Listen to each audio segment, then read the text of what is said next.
Anniversaire de mariage. Ah, mais Et tu veux pas embrasser ton mari? Mariage civil. Oh, Alec. Alors, mesdames et messieurs, non, mesdames, aujourd'hui, j'ai des kamikazes, des courageuses, grâce à Dieu, des kamikazes. Alors, nous allons parler de la cachérisation des ustensiles, parce que Pessah, il va et il est en train de rapprocher vite. Et comme ils ont dit Chachamim, à Nissan, on a été sauvés, et à Nissan, on sera sauvés. Il y a, après la Deuxième Guerre mondiale, où il y a eu 50 millions de morts, quand ils sont arrivés en Israël, il y avait un grand rave qui s'appelle Rabbi Yechezkel Levinstein. Un homme d'une renommée, tout ce qu'il a dit, ça s'est accompli. Alors, les Juifs ne savaient pas où on va manger, qu'est-ce qu'on va manger. On vient d'arriver des camps, il y a des gens qui avaient 50 ans et n'avaient pas de femmes, il y avait des enfants seuls, il y avait. Il leur a sorti un verset, c'est pour ça qu'il faut lire la Bible.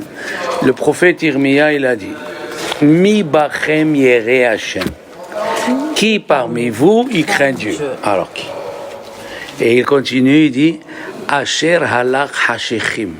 Il a marché dans l'obscurité. Il ne sait pas. Il est dans l'obscurité. je te confirme. Mi bachem yere Hashem. Asher halach hashechim. Ve'en ogalo.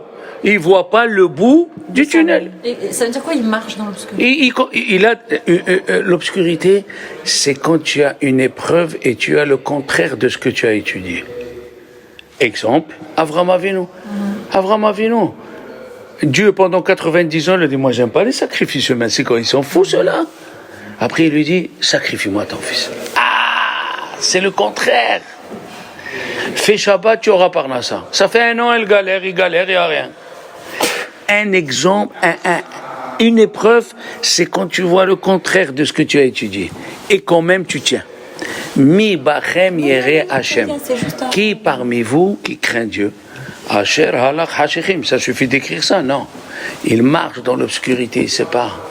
Quand quelqu'un a une question, il peut être réveillé. Il peut avoir les yeux, il peut avoir 1 milliard. S'il a une question, il n'a pas la réponse. Fait un ogalo. Et il n'a pas de lumière. Alors quelle est la réponse? Il a dit le prophète, Iftah b'shem Hashem. Fais confiance en Dieu. Fais confiance. Hein? Pourquoi Dieu nous a donné? Il nous a donné la paradouma avant Matan Torah. Il nous a dit, mon fils, mes enfants, vous ne pouvez pas tout comprendre. Et c'est ce qu'il a demandé Moshe. Moshe Rabbeinu l'a dit, montre-moi ton honneur. C'est quoi montre-moi ton honneur? Le futur, montre-moi comment, pourquoi celui-là il a ça et celui-là il a ça. Il lui a dit, non monsieur, tu verras ma nuque. Qu'est-ce que tu verras ma nuque? Il dit le Hatam Sofer. Après l'épreuve que tu as subie et tu as tenue, après tu diras, ah, maintenant on comprend. Qui est sorti d'Égypte? Qui? 1/5. 4/5 sont morts, 1/5 est sorti. Pourquoi? Il dit le soir. Ils sont, voilà. Ils avaient la émouna que Dieu va nous sauver. C'est tout ce qu'il faut avoir. Ne cherche pas pourquoi celui-là, pourquoi l'autre et pourquoi c'est tombé. Ne cherche pas, ça sert à rien. Tu perds ton temps et tu t'angoisses. Il y a une chose qui va te donner l'espoir de continuer. D'abord, tu es positif. Et tous les médecins le disent. Quelqu'un qui est positif, sa défense immunitaire elle est plus grande que quelqu'un qui est dans l'angoisse. C'est connu. Mais bien sûr. Bon, alors maintenant. On vous le dit, on vous le répète, il faut avoir confiance. Il faut avoir confiance en Dieu, Be'ezrat Hashem. Iftah b'shem Hashem. C'est tout. Pour les enfants, pour la parnassa, rien n'est à nous. Rien n'est à nous, les enfants. Qu'est-ce qui est nous? Est-ce que quand on dort, il y a quelqu'un qui vient, il nous signe, demain tu vas te lever? Hein? Non. On n'a rien. On est entre ses mains, c'est tout. Il y a des gens qui prennent 20 comprimés par jour, des vieux, 92 ans, 20 comprimés, il est là encore. Il y a des gens, 50 ans, ils ont bonne santé, il n'a rien. Ils s'assoient, boum. Qu'est-ce qu'ils disent? Rupture d'anévrisme. Non, il faut marcher avec l'aïmouna. Et l'aïmouna dans Dieu, pour tes enfants, pareil. Dieu, il envoie des épreuves pour nos enfants, pour nous dire, il est à moi d'abord, avant qu'il soit à toi, il est à moi. Alors prie pour lui. Il n'y a pas d'assuré. Ça veut dire quoi? Il est à moi. Prier, il faut prier. Qu'est-ce qu'on doit faire, nous? On doit prier pour quoi? On doit prier, on doit dire à Akadosh Baruch Hu, pourquoi tu m'as donné des enfants? C'est pour qu'ils sanctifient ton nom. Je veux qu'ils sanctifient ton nom. Je veux qu'ils te fassent honneur. Les enfants que tu m'as donnés, je veux qu'ils te servent. Quand tu parles comme ça, Dieu dit, elle veut faire Kiddush Hashem. Elle veut honorer mon nom. Alors, elle t'aide. Mais si tu crois, c'est ton fils, c'est mes entrailles, comme elle a dit l'autre, c'est ma bataille, mes entrailles. Il n'y a rien qui est à toi. Ni ta bataille, ni tes entrailles, ni rien. Non, Les enfants, ils appartiennent à Hachem, il nous les a confiés. Voilà. Mais toi, nous, qu'est-ce qu'on doit prier? On doit prier à Hachem. Fais de sorte que nos enfants, ils glorifient ton nom. Fais en sorte que nos enfants, ils font pas Chilul Hachem. Parce qu'elle a dit, on va lire une Haftara, Roni Akara. Elle chante parce qu'elle est stérile. Tu as écouté ça? Roni. Ron, c'est chanter. Roni Akara. Elle chante parce qu'elle est stérile. Comment? Ron, c'est pas chanter, c'est chir. Non, les Ronen, c'est chanter. Ah, tu vas nous apprendre. Merci, Michel. Alors, mais c'est pas grave. Roni Akara. Elle chante parce qu'elle est stérile. C'est de la... Pourquoi? Il dit, le prophète continue. Ki Rabbim Bene Shomema. Parce qu'elle a accouché des enfants assassins. Alors, elle veut rester stérile. Tu t'imagines? Une maman. Une maman n'importe laquelle, elle a un enfant qui a tué des petits-enfants, elle a tué des vieux. Qu'est-ce qu'elle dit? Mais pourquoi j'ai ça? J'aurais voulu ne pas avoir un enfant comme ça. Alors, un enfant assassin, il a tué des vieux, il a violé des petites filles. Alors la Torah nous dit, Ronia, car des fois Dieu, il met stérile quelqu'un pour son bien. Pour son bien. Il le met stérile. Alors, mais nous, on veut tout savoir. Tu connais. Tu dis une femme, je te dis pas ce qui s'est passé. Bon, viens. Qu'est-ce qui s'est passé? Mais non, qu'est-ce qui s'est passé? Elle te tue si tu lui dis pas. On est curieux, on veut tout savoir. Pourquoi Dieu... Adonis, il y a Dieu qui règle le monde. Il a un plan. C'est l'ingénieur. On ne sait pas pourquoi une goutte d'eau ne touche pas l'autre dans la pluie. Tu veux savoir quel est le plan de Dieu? Il nous a laissé l'apercevoir à Dieu. Avec les signes messianiques, avec les signes, les misvot et tout ça, il nous parle. Dieu, il nous parle. Une fois, ils sont venus chez Chafetz Chaim. Chafetz Chaim, il a dit à un monsieur, alors, toi, tu es commerçant, où tu étais? Il a dit, en Chine. Tu étais en Chine? Alors, il lui a dit, qu'est-ce qu'il y a? Qu'est-ce qui va pas là-bas? Il a dit, Arabe, je comprends pas. Toi, tu es à Radin. Tu es en Lituanie. Pour aller en Chine, à l'époque du Chafetz Chaim, c'était 6 mois de voyage. À savoir, de quoi tu te mêles? Il lui a dit, dis-moi. Il lui dit, dis-moi mon frère, c'est Chafetz Chaim qui disait chaque fois, dis-moi mon frère, si dans le marché de Vilna, un juif, il parle en yiddish, qui c'est qui va le comprendre? Un autre juif.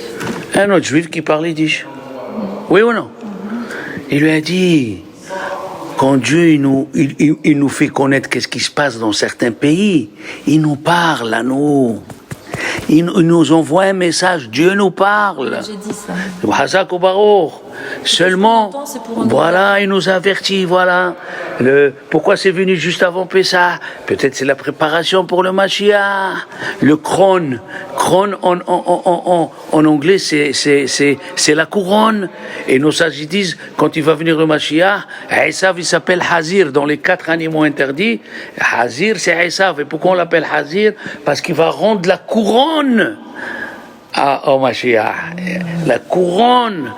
C'est écrit dans la Tosefta Perek Bet de Ta'anit. Tosefta Ta'anit Perek Bet, il a dit, Rabbi aussi, à la fin de temps, je n'enverrai pas un maboule de feu, ni un maboule d'eau, j'enverrai une épidémie. C'est écrit, une épidémie, j'enverrai une épidémie sur les goïms qui ont fait du mal, qui ont maltraité mes enfants, mais Dieu n'oublie rien. Dieu n'oublie rien. C'est écrit dans la Tosefta Ta'anit, Perek Bet. C'est l'un d'Hachem, ça. Voilà. Alors, vous savez, qu'est-ce que tu veux? Tosefta Ta'anit Perek Bet. C'est-à-dire. Il m'a dit, mais comment tu fais? Tu passes. C'est comme ça, il faut être un petit peu là, un artiste. Alors, dans Ta'anit, c'est la Gemara. C'est la Gemara qui parle des jeunes. Ta'anit, ça veut dire le jeûne. Oui. Tu peux arrêter. La Gemara, elle a dit, et le Navi, il est venu dans le marché du Tibériade. Et il y avait Ben Azaï. Il lui a dit, est-ce que il y a des gens ici qui ont Olam Haba? Il a dit oui. Qu'est-ce qu'il a dit, Carole? C'est le bonhomme là-bas qui, on dirait l'air de rien, mais en vérité. Deux blagueurs. Ouais. Ils sont arrivés, il lui a dit, Ben Azaï, qu'est-ce que vous faites? Non, des juifs simples, qu'est-ce qu'on est? Il a dit, vous savez qui je suis? On ne sait pas. Ben Azaï, oh là, un des plus grands rabbins d'Israël, lui a dit, qu'est-ce que vous faites la journée? Il a dit, si on voit une femme, Michel Guetz, qui est angoissée, on lui raconte une blague sur une blague sur une blague, et jusqu'à qu'elle éclate de rire. Voilà, tu vois, tu rends les gens positifs, tu vois, là, maintenant, je vais vous donner des bases dans la cache-route de Pessah. Écoutez bien. La Gemara dans Avodah Zarah, la page 75. C'est bien de se rappeler. Aïn He, Amaret, celui qui ne la connaît pas, il est Amar. Elle raconte qu'il y a un Rav Amram, il a demandé à Rav Sheshat. Il lui a dit à Rav, pourquoi? Si je prends des ustensiles d'un goy, il me les donne, pas des neufs. Non. Je dois les cachériser. Si c'est une marmite qui est avec de l'eau, je cachérise avec l'eau. Si c'est une marmite, si c'est une grille qui a touché avec le feu, je dois rougir la grille jusqu'à que les étincelles. Et après on les utilise. Comme ça, elle a dit la Mishnah. Ok. Alors il lui a dit, alors pourquoi dans le Beth Amikdash? Vous savez qu'il y a plusieurs sortes de korbanot. Shelamim, Hatta, Toda, il y a plusieurs sortes. Et chaque sorte a un temps limité. Toda, c'est 1 jour et 1 nuit. Hatat, c'est 2 jours et 1 nuit. Chaque chose, hein? Alors, le lendemain, quand on prenait les brochettes en fer ou la grille où on a fait griller la viande que tu as offert, il y a une partie qui va sur le Mizbeah, une partie qui va pour les Kohanim et une partie qui va pour les proprios, et les Kohanim, ils mangeaient avec les proprios. Bon, le lendemain, ce qui était dans la grille et ce qui était dans la broche. Pourquoi la cachérisation, elle est qu'avec l'eau? Voilà, c'est avec le feu. Et alors, toute chose qui a touché le feu, la cachérisation, elle est avec le feu. Pourquoi au Beth Amikdash, dans les korbanot? Par exemple, tu prends un korban toda, 1 jour et 1 nuit. Le lendemain, ce qui est dedans, il s'appelle notar. Oui. C'est quelque chose qui est notar. Notar, ça veut dire, si tu n'as pas pu manger tout un korban entier, tu as mangé qu'une partie et tu as l'autre partie à côté, c'est assourd de manger cette partie si le temps il est passé. Il s'appelle notar. Alors dans la brochette, il y a le notar qui est resté. Pourquoi on ne le passe pas sur le feu? Il lui a dit, Amar Rav Sheshat, il lui a dit Rav Sheshat, Amram Beri, Amram mon chéri, mon fils, tu ne connais pas la halakha. Kan isura bala, kan hetera bala. Ça veut dire quoi? What is? Isura bala, ça veut dire la brochette, elle a avalé du taref. Ça s'appelle isura bala. Elle a avalé du taref, il faut cachériser avec le feu. Mais le korban, il n'est pas taref. Quand au moment où il a avalé, comment il était? Hetera. Alors ça suffit, agala avec de l'eau. Voilà la Gemara. Celle-là, il faut la connaître. Kan hetera bala, kan isura bala. Ici, il a avalé du isur, c'est-à-dire la tréfa, alors il faut qu'il passe dans le feu. Kan hetera bala, ici, il a avalé un heter, ça suffit, la agala. Ok. Maintenant, le problème, il est là. Le Chametz avant Pessah. Quel din il a? Isura bala ou etera bala? Etera. Ah, tu es devenu Dayanet, attends. Tonton Dayan. Il était cachère avant, mais pendant Pessah, il est plus. Moi, je te parle avant Pessah, qu'est-ce qu'il est? Il est cachère. Alors, il y a un Rav, il s'appelle Rabbeinu Nissim. Rabbeinu Nissim, qui était à Barcelone, en 1400, c'est un Rishon. Hein? Il a dit ceci. Il a dit, le Chametz, le Chametz, pourquoi Harif, Rabbi Yitzhak el-Fassi, il a écrit dans ses halachot du Perek Bet de la Gemara de Pesachim, pourquoi il a écrit que les brochettes et les grilles de Chametz, il faut les passer dans le feu. Pourquoi? Voilà, nous sommes avant Pesach. Et comme la Gemara elle a dit dans Avodah Zarah, ça doit s'appeler Hetera Bala.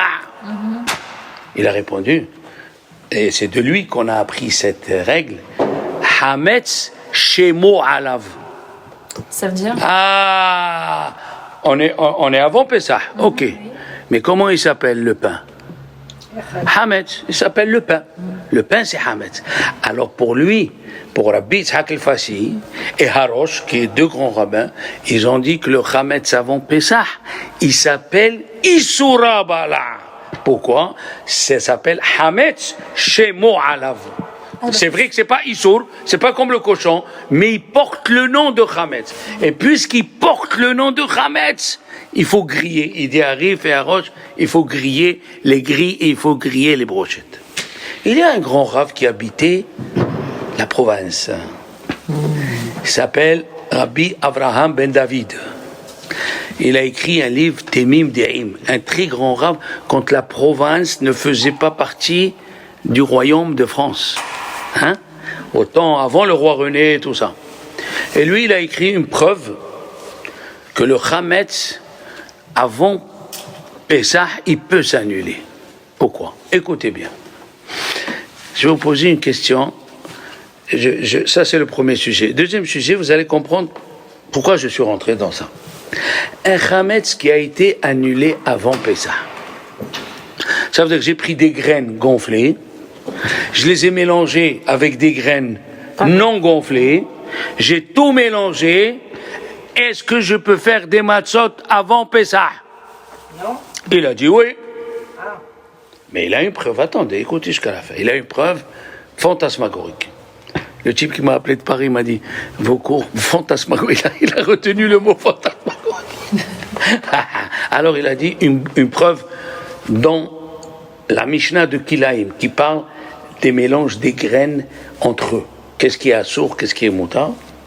Il a amené, vous savez toutes, que le lin et la laine, c'est assour de les mélanger. Alors écoutez bien. La laine de brebis, la Torah elle a interdit. Mais la laine de chameau, c'est permis. Alors maintenant, regardez ce qu'il a fait ce monsieur. Regardez le calcul. La Mishnah, elle a dit, il a pris 3 kilos de laine de chameau et 1 kilo de laine de brebis et il les a mélangés. Il peut ou il peut pas? Il peut. Les deux, ils sont permis. Ça s'appelle héter ve héter. Les deux, ils sont permis. Qu'est-ce qu'il y a? Il n'y a rien. Et après, il veut mélanger dessus du lin. Il a droit. Pourquoi? Comme la laine de brebis a été annulée, comme si elle n'existait plus. Et d'où on voit que c'est annulé? Mais c'est la Mishnah qui le dit. Mais toi-même, tu as dit. La laine de brebis, elle est permise. La laine de brebis, elle est permise. La laine de chameau, elle est permise. Je les ai mélangés. Qu'est-ce qu'il y a? Quel péché il y a? Quand tu dis quelque chose est annulé, après tu veux prendre le lin et le mettre, c'est permis. Alors il a dit la même chose. Nous sommes avant Pessah. On peut prendre des graines de blé gonflées, les mélanger avec la majorité des graines qui ne sont pas gonflées, sinon après tu me gonfles, alors on les mélange. Viens Raph, il a dit Rabbi Akiva Iger, et comment il s'appelle? Un autre qui s'appelle le Pri Hadash. Les deux ils posent la même question. Mais monsieur, quand est-ce qu'on dit annulation? Quand on parle d'annulation, quand il y a des choses permises qui sont en contradiction avec eux-mêmes. Par exemple, le lin et la laine, tu peux pas. Le lin et la laine. Alors, dans le lin et la laine, tu peux parler d'annulation. Parce que un, il est assourd par rapport à l'autre. Mais quand tu prends avant Pessah, tu prends les graines qui ont gonflé avec les graines qui n'ont pas gonflé. Il n'y a pas un issour et un éther. Il n'y a pas quelque chose d'interdit, quelque chose de permis, qui se rencontrent et qui font la guerre. Non! Là-bas, la Mishnah, elle parle quand est-ce qu'il existe le mot bitoul. Retenez, quand est-ce la Torah, elle a parlé d'annulation, c'est quand il y a Issour et Éther. Quand il y a un Issour et un Éther qui se rencontrent, là on doit faire la majorité. Ok, tu as un morceau, 1 kilo de viande interdite qui est tombé dans 60 kilos de viande permise. Donc il y a le négatif et le positif qui se rencontrent. Mais le blé avant Pessah, quel Issour il y a? Il n'y en a pas. Voilà la question. Alors maintenant, le problème il est-ce que quand le blé, je l'ai annulé, avec du blé qui a gonflé, est-ce que à Pessah, c'est là où il revit parce qu'il prend l'interdiction à Pessah? Avant Pessah, il n'y a pas d'interdiction. Et quand il vient Pessah, n'importe quel jour, c'est là où il devient assourd. Et alors, qu'est-ce qui se passe? Chachamim, ils ont dit à Pessah, Afilou be'elef lo batil. Si tu as une marmite où il y a dedans 3000 litres et il tombe une miette de Hametz, pendant Pessah, c'est pas annulé. Pendant Pessah, mais avant Pessah. Pas de problème. Alors, pourquoi toi, le Ravad, Rabbi Abraham ben David, tu amènes une preuve du bitoul, de quelque chose qui est interdit et permis, avec le Hametz qu'avant Pessah, les deux, ils sont permis. La réponse, les enfants, c'est que Hametz, Shemo Alav. Même avant Pessah, il s'appelle Hametz. Donc on a encore le permis et l'interdit qui se rencontrent. Et même le Ravad, Rabbi Abraham ben David, il les possède comme ça que le Hametz avant Pessah, il s'appelle Issour. Alors la preuve qu'il a amenée, elle colle bien. Issour avec Éther, et là aussi, Issour avec Éther. Le problème, il est-ce qu'à Pessah, il revit ce qui a été annulé avant Pessah? Est-ce que pendant Pessah, il revit? Et tout ça dépend de ce que je viens de dire. Comment tu appelles le Hametz? Issour Abala ou Éther Abala? On a dit Issour Abala. Alors, le Shulchan Aruch, parce qu'il y a 6 rabbins qui disent que le Hametz avant Pessah, il s'appelle Éther Abala. D'accord. Donc on n'a pas besoin de Hagala. Mais le Shulchan Aruch, dans le Siman Tuf Nun Aleph, il est posé comme à Rif et à Roche, et selon certains à Rambam, que le Hametz avant Pessah s'appelle Issour Abala. Donc les gris, il faut les brûler. Les brochettes, il faut les brûler. Les plaques de four, il faut les brûler. C'est d'ici qu'on apprend. Est-ce que ça s'appelle Issour Abala ou Éther Abala? Les Ashkenazis disent Choser Venior. Les Ashkenazis disent c'est pour ça qu'avant Pessah, il faut annuler le Hametz. Pourquoi? Si tu n'annules pas, à Pessah, il revit. Et s'il revit, on sait qu'à Pessah, on ne peut pas l'annuler. Hametz be Pessah, afilou be elef lo batil. On ne peut pas l'annuler même avec 1000. De là va dépendre tous les dynimes de cachérisation. Alors, il nous dit par exemple le Shulchan Aruch. D'abord une question. Pourquoi il n'y a pas une bracha quand on cachérise les ustensiles? Quand on fait Tevila. Ma mère le faisait en arabe. Quand on fait Tevila de Kelim. Qu'est-ce qu'elle fait ta mère? Elle le faisait en arabe, elle disait un truc, je sais pas quoi. Non, quand on cachérise, on n'entend pas les rabbins qui nous disent qu'il faut faire al hagalat kelim. Pour la Tevila, on dit al Tevila de Kelim, mais on ne dit pas al hagalat kelim. On ne dit pas. Pourquoi? Parce que là-bas, c'est pas une mitzvah ta'aseh comme les autres mitzvot ta'aseh. Là-bas, c'est pour enlever un issour. C'est pas pour faire rentrer dans la Kiddusha. Faire rentrer dans la Kiddusha, il y a une bracha. Enlever un issour, il n'y a pas de bracha. D'accord? Issour, c'est interdit. Et les choses interdites. Et l'autre mot que vous avez dit? Motard. Alors, le Hametz avant Pessah, Issour Abala ou Éther Abala. Éther, c'est quelque chose de permis. Alors, à Ravad, ils disent, les commentateurs, lui, il pense que le Hametz avant Pessah, Hametz Shemo Alav, il s'appelle Hametz. Et le Shulchan Aruch, il a été posé comme ça. Seulement les autres, ils ont dit Éther Abala. On va voir à quoi ça sert les autres. Alors. Ici, on dit que ça devient de la poussière. Qu'est-ce que On tu change le statut après Non, tu ça, c'est changes quand le on statut du chametz que tu as avec toi à la maison. D'après la Torah, tu peux laisser tout le chametz à la maison et avant Pessah, tu l'annules. Ach biyom arishon tashbitu. Tu dis, tout ce que j'ai à la maison, je le considère comme la poussière de la terre. Mais si tu veux utiliser l'ustensile, c'est plus comme la poussière de la terre. Tu veux utiliser, tu dois cachériser. D'accord? Il y a une halakha qui s'appelle un médicament qui existait à l'époque, il s'appelle Taryaqa. C'est écrit dans le Shulchan Aruch. Taryaqa, c'est quoi? C'est une sorte de médicament qu'on faisait pour donner des forces à la personne. On faisait bouillir du blé, aller, jusqu'à qu'il devenait très mou. Après, on ramassait tout le blé dans un filet et on écrasait tout ce qui sortait. C'était acide, ça donnait de la force. La Taryaqa, il dit à Rambam, la Taryaqa, tu la consommes pas à Pessah, mais tu peux la garder chez toi.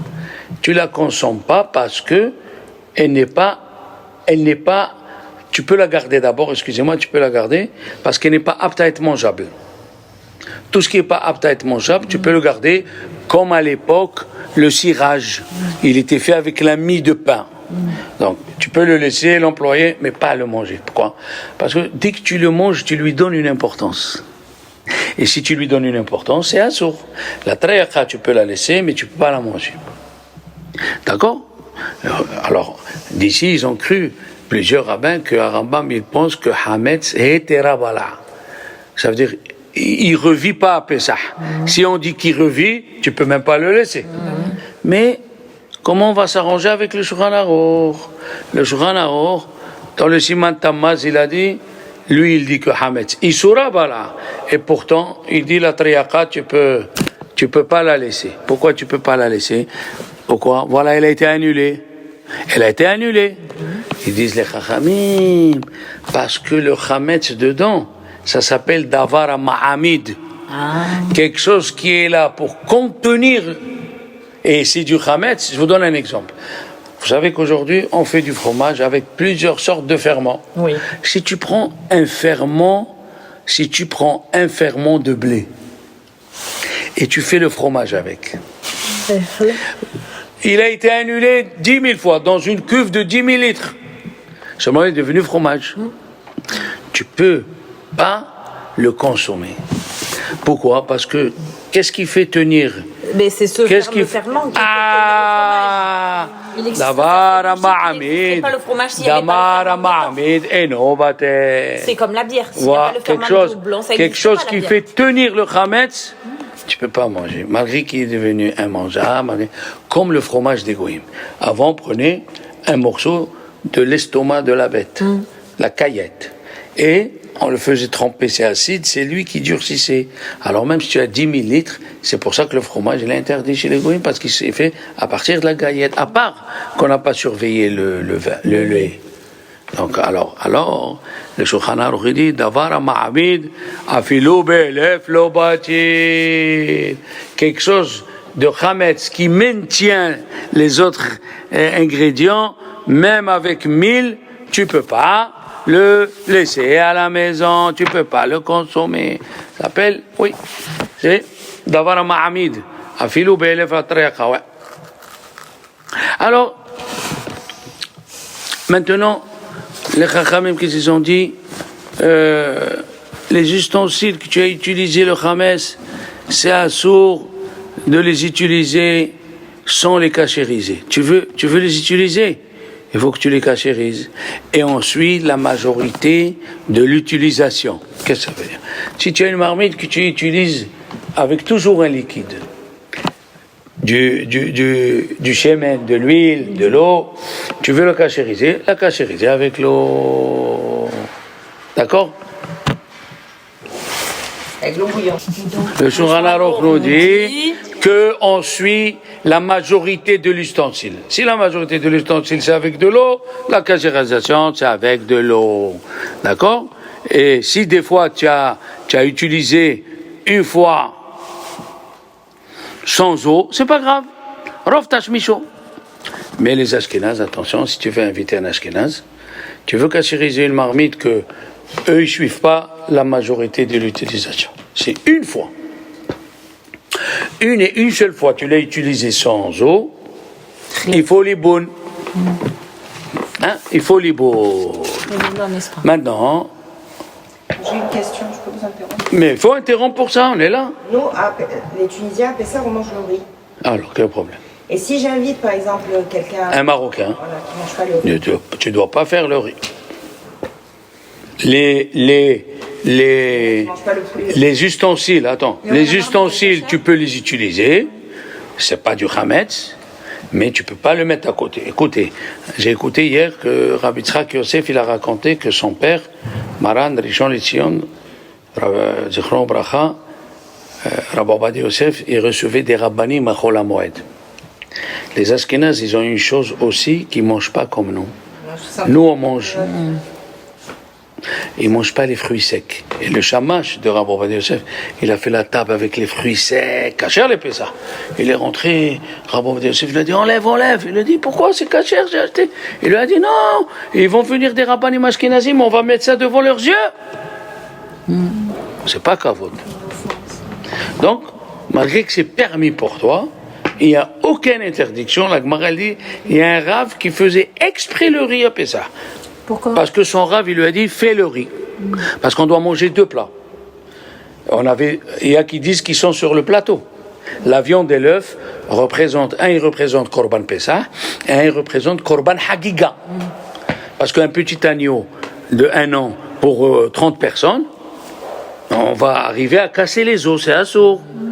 Alors, on mangeait d'abord le Korban Hagiga, un veau bien tendre, et après, à la fin du repas, on prenait... Et comme c'est extraordinaire, l'agneau, il devait avoir que 1 an, pas plus. Et en espagnol, 1 an, c'est quoi? Un agneau. Un agneau. Ah un agneau, 1 an. Il y a des mots, on ne sait pas comment le bon Dieu il appelait. Il a prévu que les Juifs espagnols allaient habiter en Espagne. Hein? Alors, donc... Ils sont confinés, les Espagnols. Hein? Ils sont confinés. Oui, ben nous on fera les confitures cachères, les Pessah. Question, le liboun, c'est par le feu? Le feu. Et est-ce qu'on peut faire, si on a le four pyrolyse, ça fait liboun? Le four pyrolyse ne fait pas les bounes. Il faut changer les plaques. Le chametz, la vapeur du chametz est collée dans les parois. Là, on laisse 24 heures sans l'utiliser. On met un peu de produit, là, chunamite hein, voilà. Et après, qu'est-ce qui se passe? Les plaques, on ne peut pas les utiliser? Non, à sourd. Il faut acheter des plaques de Pessah. Alors la brûler, mais c'est impossible. Tu peux pas les... Les plaques en émail, tu peux pas les brûler. Les plateaux, tu veux? Ouais, moi on n'utilise pas le four, on fait ça. Ouais, non. Moi j'ai un four de Pessah. Moi j'ai un À sourd. Et où tu vas trouver? Moi, regarde, écoute bien. C'est facile. Tu veux écouter ton rave? Ouais. Si Alors on n'a voilà. pas de plaque, on n'utilise pas le four si on n'a pas de plaque. Moi, j'étais marié, et j'étais jeune étudiant. Tu sais que c'est un étudiant? Fauché avec ma femme, on a à peine... Nous, le premier Pessah, on l'a passé à la maison. Personne ne nous a invités, donc on s'est débrouillé pour faire les plats. Moi, j'avais 21 ans, ma femme, elle avait 18 ans. Elle me dit, comment je fais, moi?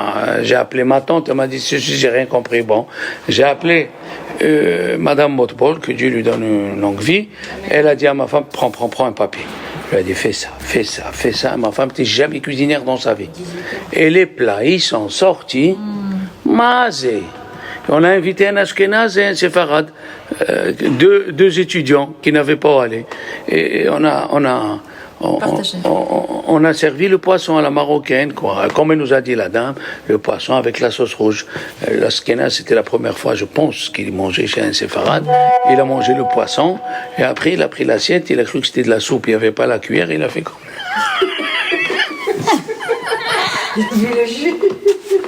Et nous, on était là, ma femme... On veut la recette d'Esther. Hein. Si Dieu veut, si Dieu veut. Donc on peut les recettes de... Alors, vous avez compris maintenant que les plaques, il a dit, Rabbi Ovadia Yosef dans son livre, ici aussi, et il faut la pyrolyse ne marche pas. il faut acheter. Alors, continuons. La première année, j'étais marié, j'ai rien. Je suis parti voir mon Rav, je dis, comment on cachérise, comment on cachérise? Il me dit, dis-moi, tu vas acheter un costume pour Pessah. Tout le monde achète un costume. J'ai dit, oui. Bon, il nous reste un peu d'argent pour ma femme et pour moi. Il m'a dit, cette année, tu n'achètes pas de costume.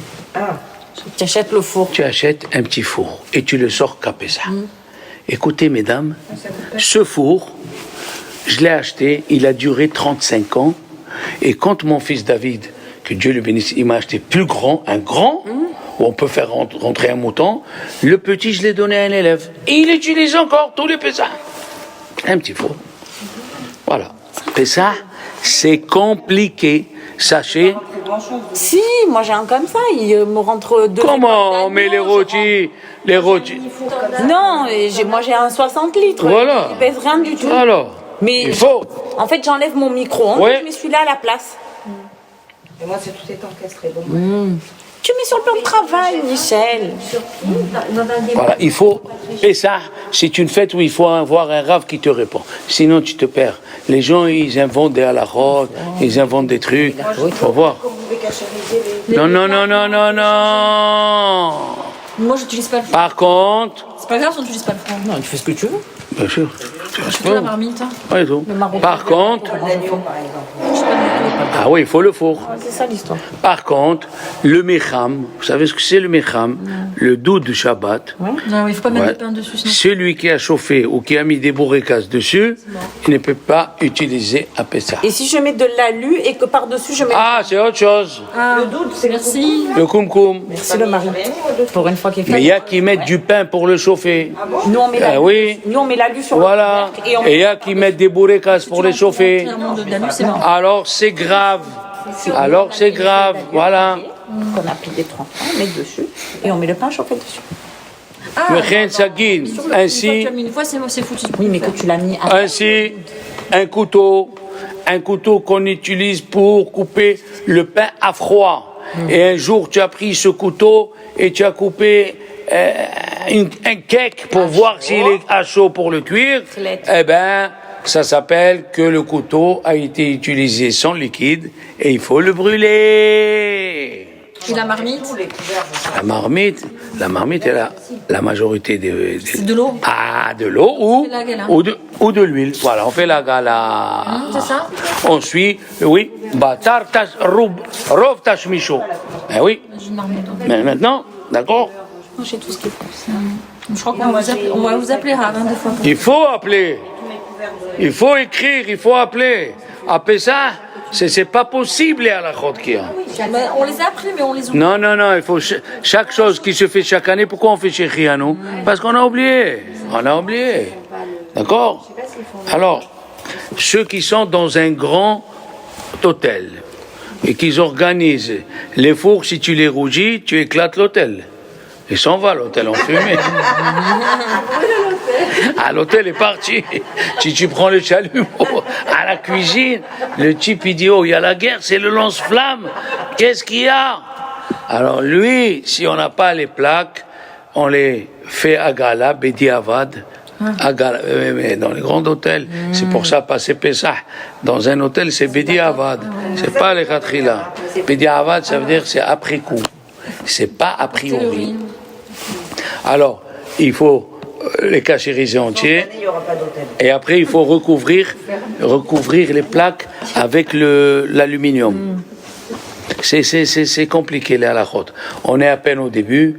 Il faut quoi, pardon? Il faut couvrir les plaques avec du papier aluminium dans les hôtels. Dans les hôtels. Toi, grâce à Dieu, tu peux acheter un petit four, cacher les Pessah, Seb, c'est bon, c'est bien. Et tu prends et tu fais rentrer. Ma femme, elle me fait les petits cocos dans le petit four. Elle fait les petits gâteaux aux amandes. Les gâteaux, tu crois aux amandes. Les macarons, les voilà. coco, les croquants de Pessah. Au contraire, c'est bien de faire ça parce que mon Rav m'avait appris qu'à Pessah, il faut montrer aux enfants, c'est la fête de l'éducation. Parce qu'après, nous, on va partir. Qu'est-ce qu'ils vont dire les enfants? Ah, ma mère, Mon père, il avait que le four, Kachal Pessah. Et la matzah, non, chez mes parents, on mangeait que matzah shmora. Il n'y avait ni Rosinski, ni son cousin, ni la bienfaisante, ni sa cousine.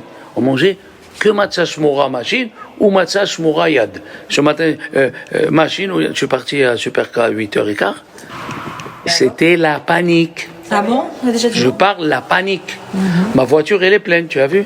J'ai pris ma matzah shmora, j'ai pris la shmora machine, shmora yad, le jus de raisin. Il faut faire vite. Il m'a dit Jacob hier. Il m'a dit, Voilà, il faut faire vite. Dieu t'a donné le moyen, vas-y. Donc, mes amis, nous avons commencé et il faut se mettre au diapason de suite, si Dieu veut.